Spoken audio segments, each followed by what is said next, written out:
Hello everyone, আজকে আমি share করব তোমাদের সাথে একটা স্ন্যাক্স রেসিপি, যেটা হচ্ছে দু টুকরো মাছ দিয়ে তোমরা খুবই সহজে পুরো পরিবারের জন্য বানিয়ে নিতে পারো। তার জন্য দেখো, আমি এখানে রুই মাছ নিয়েছি। রুই মাছের হচ্ছে পেটি আর হচ্ছে দাগার অংশটা আমি নিয়েছি। তোমরা যে কোনো মাছের পিস নিয়ে নিতে পারো। এবার হচ্ছে এটাকে হচ্ছে আমি একটু লবণ আর হচ্ছে হলুদটা আমি দিইনি, তোমরা হলুদ দিয়ে লবণ হলুদ আর একটু সাথে দারচিনি দিয়ে নিয়েছিলাম, দিয়ে হচ্ছে এটাকে সেদ্ধ করে নিয়েছিলাম। এবার দেখো, এখানে নিয়ে নিচ্ছি হচ্ছে পেঁয়াজগুলোকে আমি প্রথমে স্লাইস করে কেটে নেব। অসাধারণ হয় এই রেসিপিটা, তোমরা বাড়িতে অবশ্যই ট্রাই করবে। আমি শুভি তোমাদের সবাইকে স্বাগত জানাচ্ছি আমার চ্যানেলে। পেঁয়াজগুলো দেখো আমার কাটা হয়ে গেছে। এবার পেঁয়াজগুলোকে একটা সাইডে আমি রেখে দেবো। তার সাথে আমি নিয়ে নেব হচ্ছে কিছুটা ধনেপাতা। ধনেপাতাগুলোকেও হচ্ছে স্লাইস করে করে কেটে নেব আর কুচিয়ে নেব।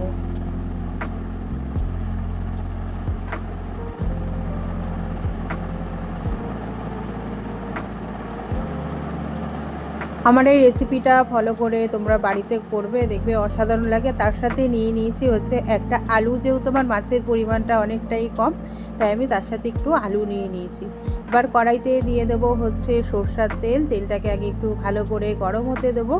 তেলটা যখন ভালো করে গরম হয়ে যাবে, পুরো কড়াইয়ের মধ্যে তেলটাকে আগে ভালো করে স্প্রেড করে দেবো। তেলটাকে ভালো করে ছড়িয়ে নিলাম। এবার এর মধ্যে দিয়ে দেবো হচ্ছে কুচিয়ে রাখা সেই পেঁয়াজটা। কুচিয়ে রাখা পেঁয়াজটাকে দিয়ে পেঁয়াজটাকে হচ্ছে হালকা গোল্ডেন ফ্রাই করে নেব। তোমরা এটাকে কিন্তু করে স্টোর করেও রেখে দিতে পারো, 2-3 দিন এরকম স্টোর করে ডিপ ফ্রিজেও এটাকে রেখে দিতে পারো। পেঁয়াজগুলো দেখো আমার হালকা করে ভাজা হয়ে এসছে।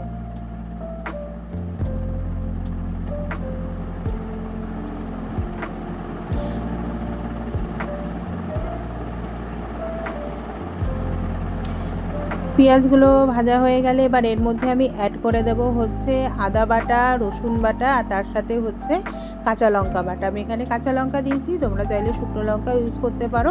পরিমাণ মতন এবার এটা দিয়ে দিলাম। রসুনের পরিমাণটা একটু কম থাকবে, আদার পরিমাণটা একটু বেশি, আর লঙ্কাটা হচ্ছে ঝাল তোমরা যে যেরকম পছন্দ করো সেরকম ঝাল এর মধ্যে দেবে। দিয়ে হচ্ছে এটাকে একটু ভালো করে ভাজা ভাজা করে নেব, যাতে রসুনের গন্ধটা চলে যায়। এবার এর মধ্যে দিয়ে দিলাম হচ্ছে পরিমাণ মতন হলুদটাকে দিয়ে এটাকে একটু ভালো করে ভাজা ভাজা করে নেব। তার সাথে কিছুটা দিয়ে দিচ্ছি হচ্ছে জিরের গুঁড়ো।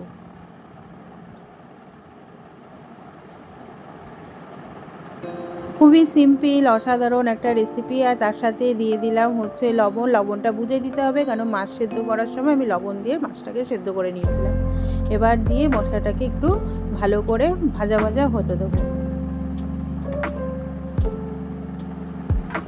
এই মশলাটা ভাজার সময় কিন্তু কোনো জল দেব না।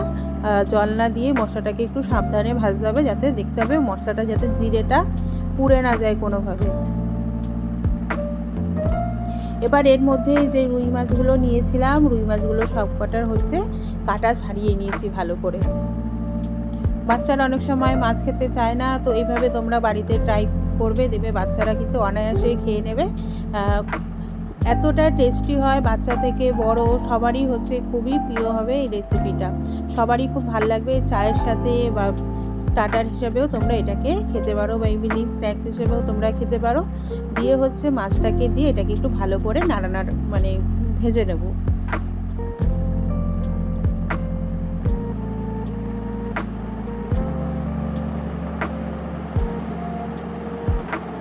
তোমরা কিন্তু এইভাবে হচ্ছে, আমি এটা কাটলেট করেছি চিকেনের, হচ্ছে ফিশ। তোমরা কিন্তু এভাবে ভর্তা করেও খেতে পারো। সেক্ষেত্রে এবার হচ্ছে আমি এর মধ্যে কিছুটা আলু দিয়ে দিলাম। আমি কিছুটা মানে কি একটা আলু নিয়েছিলাম, সেই আলুটাকে ভালো করে ম্যাশ করে এর মধ্যে দিয়ে দিচ্ছি। আলুটাকে দিয়েও এটাকে ভালো করে মিশিয়ে নেবো। যেহেতু আমার মাছের পরিমাণটা কম, আমি এর মধ্যে একটু আলুর পরিমাণটা একটু বেশি দিয়েছি। তোমরা চাইলে মাছের পরিমাণটা বেশি দিয়ে আলুর পরিমাণটা কম দিয়েও কিন্তু রেসিপিটাকে করে নিতে পারো।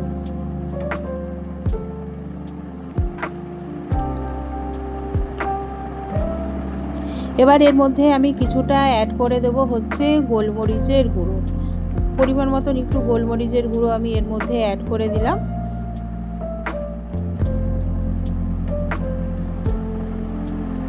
দিয়ে এটাকে ভালো করে আবার একটু মিশিয়ে নেব।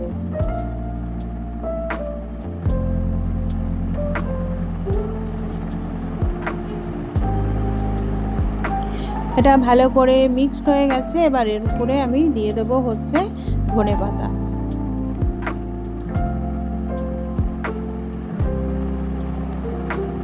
আর কিছুটা হচ্ছে গরম মশলার গুঁড়ো এর মধ্যে আমি অ্যাড করে দিলাম। সানরাইজে যে শাহি গরম মশলার গুঁড়ো হয় সেটা আমি এর মধ্যে অ্যাড করে দিচ্ছি।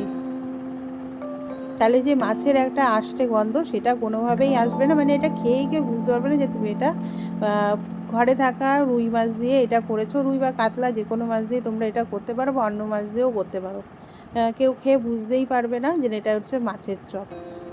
তো দিয়ে এবার ওর মধ্যে দিয়ে দিলাম হচ্ছে ধনেপাতা কুচি।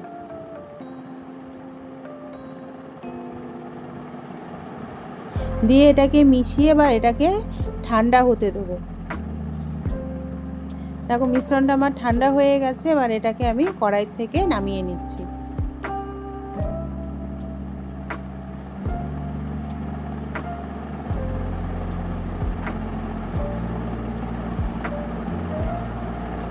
আমি এটাকে চপের আকারে করে তৈরি করে নিচ্ছি। তোমরা চাইলে এইভাবে কিন্তু ফিশ ফিঙ্গারও তৈরি করে নিতে পারো।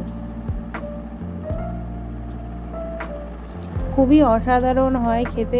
তোমরা কিন্তু একবার বাড়িতে অবশ্যই এইভাবে ট্রাই করে দেখবে। সিম্পল কিছু ঘরোয়া উপকরণ দিয়ে, যেই উপকরণগুলো আমাদের ঘরে সবসময় থাকে সেই উপকরণ দিয়ে এত সুন্দর একটা স্ন্যাক্স রেসিপি তোমরা যদি বাড়িতে না ট্রাই করো তো তোমরা বুঝতে পারবে না। আমি এটাকে এবার চপের আকারে তৈরি করে নেব।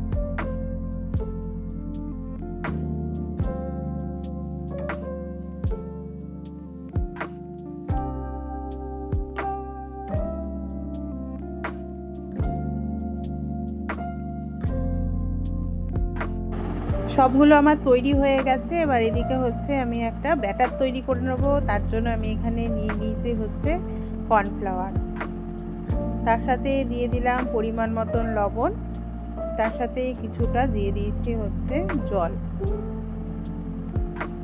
তোমরা এর মধ্যে একটু গোলমরিচের গুঁড়ো আর হচ্ছে লঙ্কার গুঁড়ো ইউজ করতে পারো। আমি এখানে খালি কিছু আর দিইনি, আমি সামান্য একটু গোলমরিচের গুঁড়ো দিয়েছিলাম, সেটা আর কি দেখানো হয়নি। এবার এই ব্যাটারটার মধ্যে মাছের যে চপগুলো করেছি সেটাকে ভালো করে ডিপ করব। আর এদিকে দেখো একটা আমি বাটির মধ্যে নিয়ে নিয়েছি হচ্ছে বিস্কুটের গুঁড়ো। এরকম বাটির মধ্যে নেবে, তাহলে হচ্ছে কোটিং করতে সুবিধা হবে, মানে অল্প দিয়ে তোমরা ভালো করে কোটিং করে নিতে পারবে।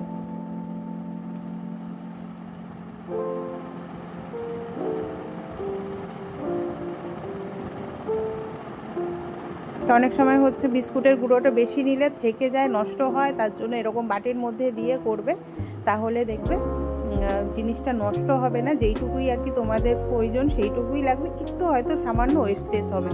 তো এইভাবে প্রত্যেক কটা চপ আমি একে একে তৈরি করে নেবো। আমি সব কটা চপ তৈরি করে নিয়ে তারপরে হচ্ছে এভাবে করে কিছুটা হচ্ছে আমি ফ্রিজে রেখে দিয়েছি, আর কিছুটা হচ্ছে আমি ভেজে নেব।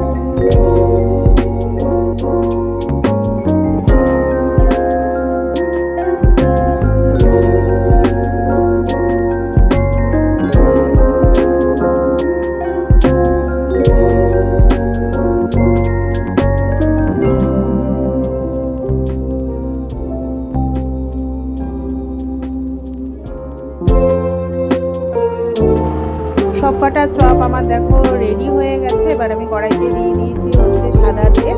সাদা তেল দিয়ে গ্যাসের ফ্লেমটাকে লো টু মিডিয়াম রেখে এটাকে হচ্ছে ভেজে নেব।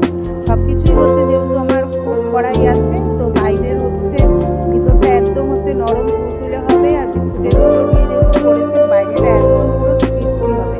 তো এইভাবে হচ্ছে গ্যাসের ফ্লেমটাকে লো টু মিডিয়াম রেখে এটাকে হালকা করে ভেজে নেবো। যখনই ওটা ভাজা হয়ে যাবে তোলার সময় গ্যাসের ফ্লেমটাকে হাই করে দিয়ে এটাকে তুলে নেবো। তো ফ্রেন্ড দেখো আমাদের রেডি হয়ে গেল মাছের চপ। তো আমার রেসিপি তোমাদের কেমন লাগলো তোমরা কিন্তু অবশ্যই আমাকে কমেন্ট করে জানাবে। রেসিপি যদি ভালো লেগে থাকে আমার চ্যানেলে তোমরা যদি কেউ নতুন ভিজিট করে থাকো চ্যানেলটাকে একটু সাবস্ক্রাইব করে দিও। সাবস্ক্রাইব করে দিয়ে পাশে থাকা বেল আইকনটা প্রেস করে দিও, আর রেসিপিটাকে ফ্রেন্ড অ্যান্ড ফ্যামিলির সাথে শেয়ার করে দিও।